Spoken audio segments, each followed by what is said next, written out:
আসসালামু আলাইকুম এভরিওয়ান। দূরে এবং কাছের যে যেখান থেকে আমার ভিডিওটি দেখছেন, আশা করি আপনারা প্রত্যেকেই ভালো আছেন। আলহামদুলিল্লাহ, আল্লাহর অশেষ মেহেরবানিতে আমিও ভালো আছি। তো প্রতিদিনের মতো নতুন একটি ব্লগ নিয়ে হাজির হয়ে গেলাম। আজকে ভিডিওটা অবশ্য সকাল থেকেই শুরু করে দিলাম। সকালে ভাইয়া অবশ্য কুমিল্লার রসমালাই নিয়ে আসছিল। ও একটা কাজে আর কি কুমিল্লা গিয়েছিল, তো সেখান থেকে সে রসমালাই নিয়ে আসছে। সকালের নাস্তা এটা দিয়েই করে নিলাম। তো নাস্তা বাস্তা করে আর কি ঘর টর পরিষ্কার করে তারপরে দুপুরে রান্নার জন্য প্রিপারেশান নিয়ে নিলাম। আজকে অবশ্য তাড়াহুড়ো করে রান্নাটা করব, কারণ আম্মু বাড়িতে নেই। কারণ আম্মু আজ 2-1 দিন যাবত আর কি খুব ব্যস্ত হয়ে গেছেন। আমার ছোট আন্টি অসুস্থ, তাকে নিয়ে হসপিটালাইজড করতে হয়েছে। তো আম্মু আর কি সেখানেই আর কি এখন একটু সময় দিতে হচ্ছে। তো ওই কারণে আজকে আম্মু বাড়িতে নেই। তো আমাকেই একা হাতে বাবুকেও দেখতে হয়, রান্নাবান্নাও করতে হয়, সবটাই একা একা করতে হয়। তো আজকে আব্বু অবশ্য বাড়িতে আছেন, বলছেন যে তোমার সমস্যা নেই, আমি তোমাকে হেল্প করে দিব। তো আলহামদুলিল্লাহ, আমার আব্বু অনেকটা হেল্পফুল মানুষ, উনি চেষ্টা করে সবসময় হেল্প করার জন্য। তো আজকে আমি এখন মুরগিটা রান্না করব। বরাবরের মতোই আমি রেসিপি শেয়ার করছি না। তো আমি এখন আর কি মুরগিটা কেটে কুটে আর কি পরিষ্কার করে নিয়েছি ভালো করে। তো এখন আমি রান্নাটা বসিয়ে দিচ্ছি। আর মজার বিষয় হচ্ছে আজকে আব্বু আমাকে সবজি কাটতে সাহায্য করছেন, আবার আমার কুটুস পাখিটাকেও উনি রাখছেন। মানে একা একা উনি দুই দিকটাই সামাল দিচ্ছেন। আমি তো রান্নাবান্নার কাজে আর কি এখানে বিজি হয়ে গেছি। তো আব্বু বাবুকেও দেখছেন, আবার আর সবজিও কেটে দিচ্ছেন। বলেন তো, এই মহা ঝামেলার মধ্যে আব্বু নিয়ে এসেছে কচুরলতি। কচুরলতি কাটাটা কি যে একটা ঝামেলা, কি বলবো। এমনিতেই সময় নেই, তার মধ্যে আবার কচুরলতি কাটাটা খুবই কষ্টকর হয়ে গেছে। তো কি আর করার, বাবা বসে বসে আর কি কচুরলতি কাটছিল। তো বলছিল যতটুকু যতটুকু কাটি ততটুকুই রান্না করে ফেলো, তারপরেটা আবার পরে আমরা কেটে কুটে নিব, রান্না করব। তো অল্প কিছুটা আর কি কাটতে পেরেছে বাবা, তো সেটাই রান্না করব পরে।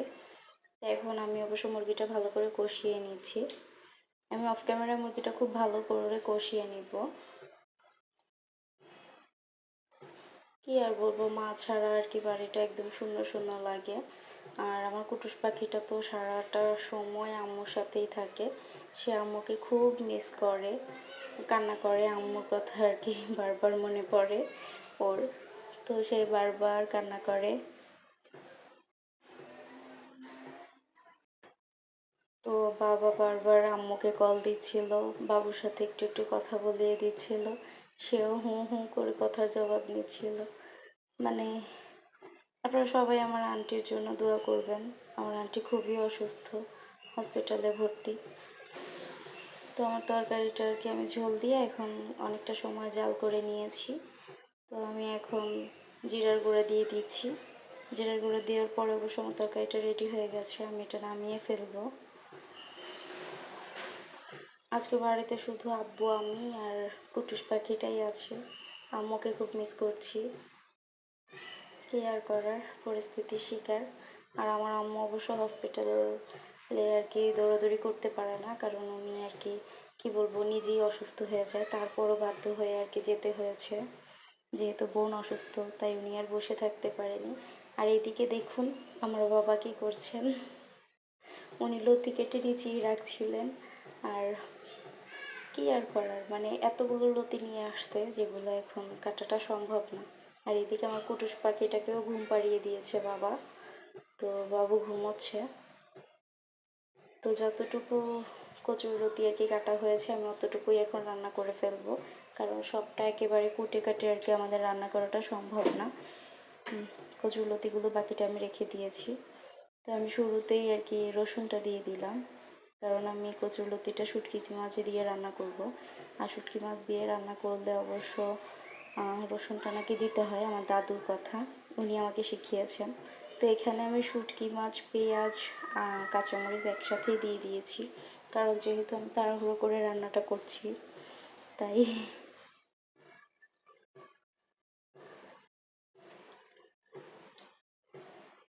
তো এখন আমি আর কি পেঁয়াজটা ভালো করে ভেজে নিব, নিয়ে আর কি আমার তরকারিটা কষিয়ে দিব। অবশ্য কচুরলতিটা আব্বু খুব পছন্দ করেন। আর আজকে আমি কচুরলতিটা একবারে ভেঙে চুরে রান্না করব, কারণ আম্মু বলেছিল যে আর কি ওনার নাকি গলাতে ধরে কচুরলতি, তাই এইভাবে একটু ভাজা ভাজা করে রান্না করব। দেখি এভাবে রান্না করে ওনার আর কি প্রবলেম হয় কি না।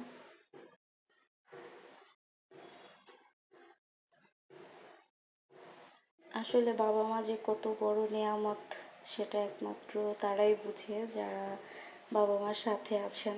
আলহামদুলিল্লাহ, আমার বাবা মার কথা যতই বলবো ততই কম হয়ে যাবে, কারণ তারা এতটা পরিমাণ হেল্পফুল, মানে বলার বাহিরে। তারা আমাকে কখনোই এটা ফিল করতে দেয় না যে আমার এখন আর কি আমি শ্বশুরবাড়ি থেকে আর কি বাবার বাড়িতে পড়ে আছি, বা আমার বেবি সম্পূর্ণ খরচ আমার বাবা মা বহন করছেন। ওনারা কখনোই এটা আমাকে বুঝতেই দেয় না, উল্টা আরও বাবুর যা লাগবে দ্বিগুণ দ্বিগুণ করে নিয়ে আসে, কারণ এটা যাতে ও না বুঝে যে ওর বাবা নেই।